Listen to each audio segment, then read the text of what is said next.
Haley Kill Caller, you're on the air. You're just a filthy pinball pig, man. You are. Chris is a filthy pinball pig. Yeah. There's the Iron Maiden right there. Look at the tits on that girl. Oh, horrible. That's terrible, isn't it? Because chicks don't have tits. No, they don't. Hey, guys. What's up, Tim? I'm sitting here listening to the show, and that humor occurred to me.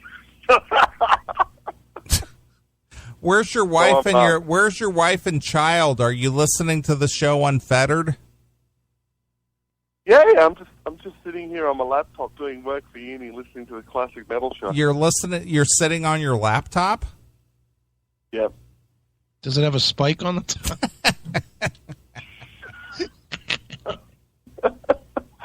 No, it has a dildo. Tim, Jesus Christ. So where is the wife and kid there, Tim? I mean, where are you to where you can listen to the show with no problem? Oh, they don't care. Sure they do. You change your whole demeanor anytime they're within earshot. No, I'm just having fun. Actually, the other reason why I was calling. Actually, you didn't even answer my question, Tim. You just glossed right over my question. Where are the Where's the wife and kid? Where are they? Well, Hannah's in her room. Okay. And Litchi is just out in the dining room studying. And you're without being within earshot. Yeah, they can hear me. Okay. Go ahead. So what's on your mind? A couple of things. Okay. Did you see what this is from a little while ago, I think, but Mick Brown, I wanted to ask you some Dokken questions. Okay, ask some Dokken questions. Go ahead. So you might want to play the bumper. Okay. Let me play the bumper for you, Tim. Where the hell is it? I don't even have it. Go ahead. But it's not nearly. Well, I suppose technically you'll be talking. Ask your question, Tim. God damn it. Yeah, I want to know, Mick Brown. Now, I've been reading up a bit on Dokken and stuff, and because I like the band because of the show, and I bought the whole catalog because of this show. Okay, go ahead. But, is what? Go ahead. But okay, so Mick Brown was being interviewed on some. I think it was Focus on Metal. Yeah, he did an interview with Focus on Metal, and he was kind of saying that a lot of the problems. Well, he was kind of saying that he was angry with Don because Don kept trying to almost, not push him out of the band, but Don was really upset because he was going with Ted Nugent, and he tried to keep he for example with Broken Bones, he kind of said, Don kind of said, well, we're getting ready to do the album, yada yada yada, and Mick said, well, I've got to go and do some stuff with Ted Nugent, and so Don said, okay, well, when you get back, you can come do the drums or something along those lines. And then when Mick came back to do the drums, or Mick gave up touring with Ted Nugent or something because Jesus Christ, Tim, I'm going to interrupt you here because you're driving me nuts with this long-winded question that's going nowhere. Is your question simply, did Don have a problem with Mick? Is that your question? Yep. Neely, please. All right. Here's the story, Tim, and this is the straight scoop. Yes, Mick played with Ted Nugent. Mick also wanted to be a part of Dokken. So as with any employer, because Mick is a hired gun, because Mick does not own any of the Dokken franchise any longer because he sold it back to Don for an X amount of dollars. Don asked Mick, are you in or are you out? And basically, Broken Bones does not include Mick Brown on the drums. The drums were not done by... That's what he said. Right. The drums on Broken Bones are not done by Mick, period.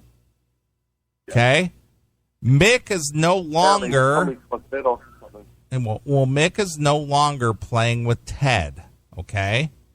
So Mick is now back with the Dokken, under the Dokken banner, and he gets paid by Don on a weekly basis like a hired gun because he does not own any of the Dokken franchise. So what is your question? Well, Mick, it was almost like Mick was kind of upset that he never got to play on Broken Bones. Well, he could have played on Broken Bones, but he was out touring with Ted at the time. And they were on a schedule, and it's just like either you play on the record or you don't. And if you can't make it, then I have to find somebody else who can. And didn't Tommy Calacetos do it? Well, I don't know who did it. I'm sure that they hired somebody to come in, but Mick is not playing drums on Broken Bones. Cool.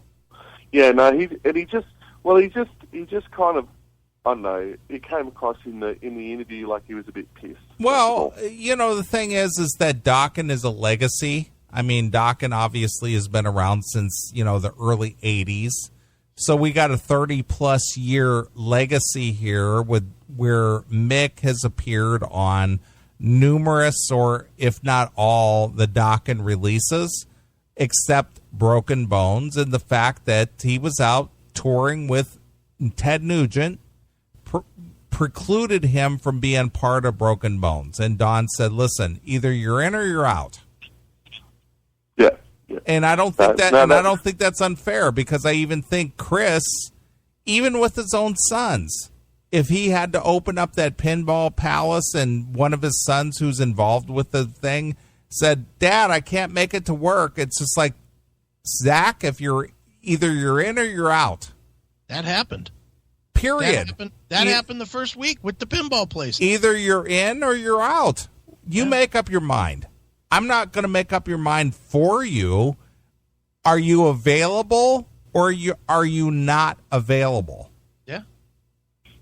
Because Mick was saying that he had to go off touring with Ted because Dokken weren't doing enough and he couldn't.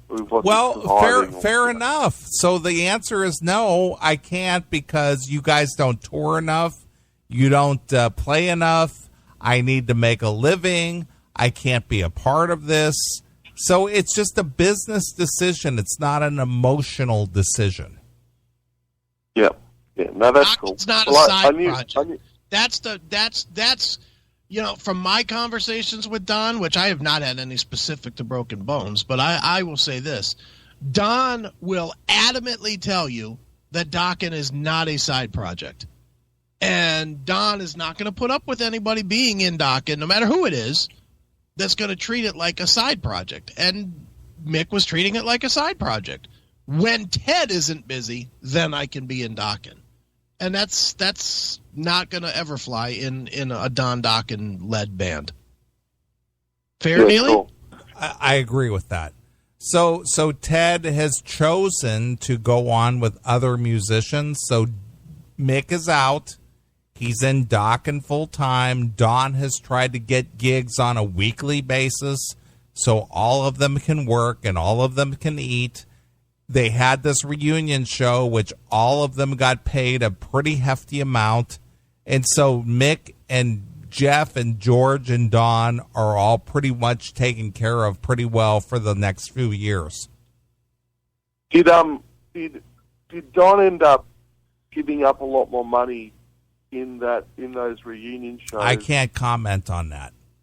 I can't. Yeah, no. You don't have to. Well, I'm not going to get into semantics, but all I'm going to say is that George, Jeff, and Mick made out pretty damn well Don made out really well because he owns the Dokken franchise.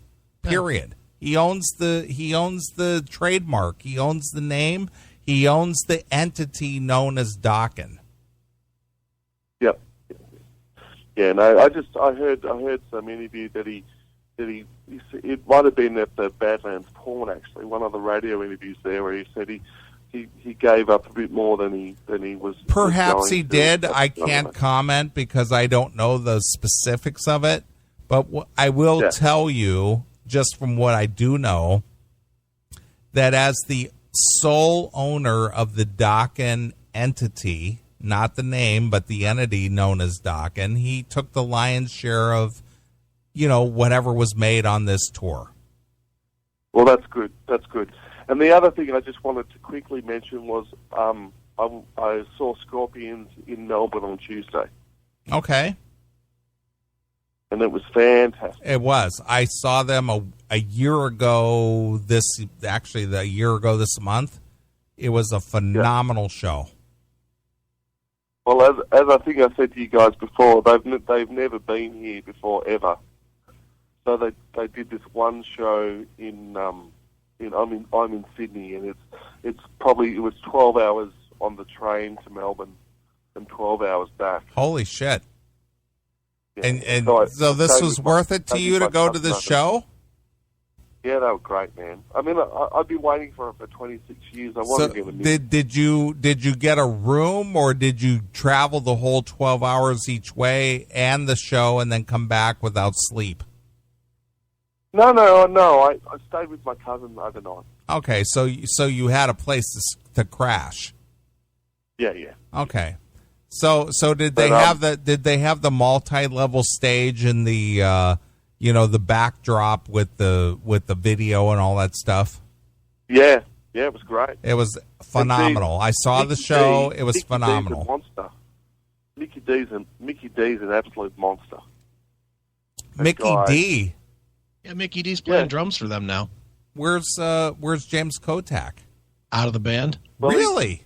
Yeah. I did not hear this. In rehab or something, or drinking himself to death or something. He's out. He's definitely out. They made the official announcement that Mickey D is the permanent replacement. When drummer. did this happen?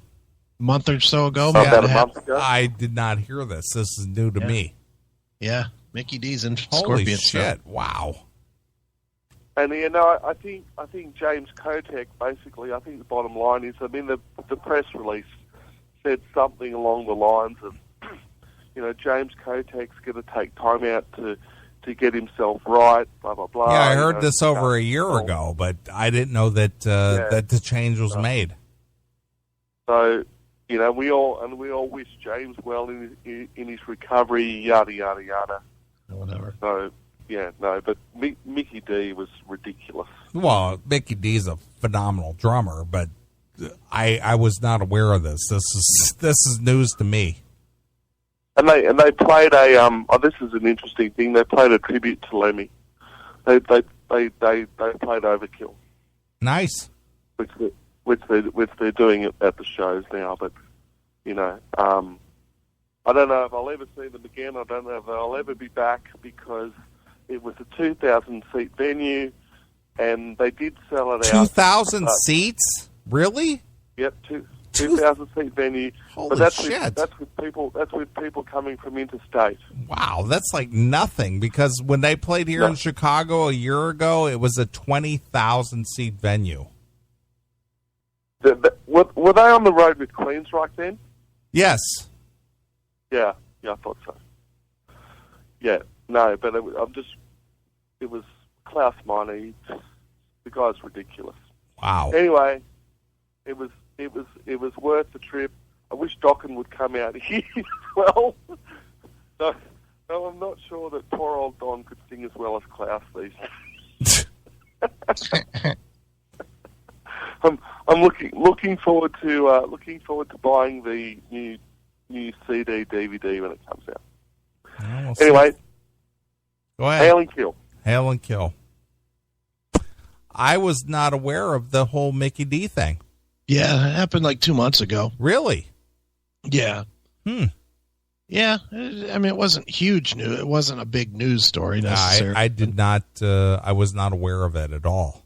Speaking of Scorpions, did I send you over those the 50th anniversary reissues? No. I usually and I think you're in the same boat with me. Don't you usually hate when bands do that? Yes and no. Yeah. It just depends on what they release with the bonus track stuff. I got to give it to Scorpions. Their reissues, and it's a bunch. It's like 6 or 7 of the albums. These things are fantastic. Well, please send it to me. I will definitely send it to you. Don't be such a hoarder. I thought I did. I did not get that. But I'll send them. They're fantastic. Each one of them is is long, like 10, 12, 14 tracks for each Really? album. Okay. Recorded in that era, which is cool. All right. And dude, and what's even the coolest one of them all, if you want some shock, is they re-released the last album, that Return to Forever. Okay. With they call it the tour edition or something. And it has a whole nother disc of stuff. And it's fucking great. All right. Well, send it, please. I will send all that stuff over to you. Stop being such a hoarder, you hoarder. Sorry. I thought I did. No.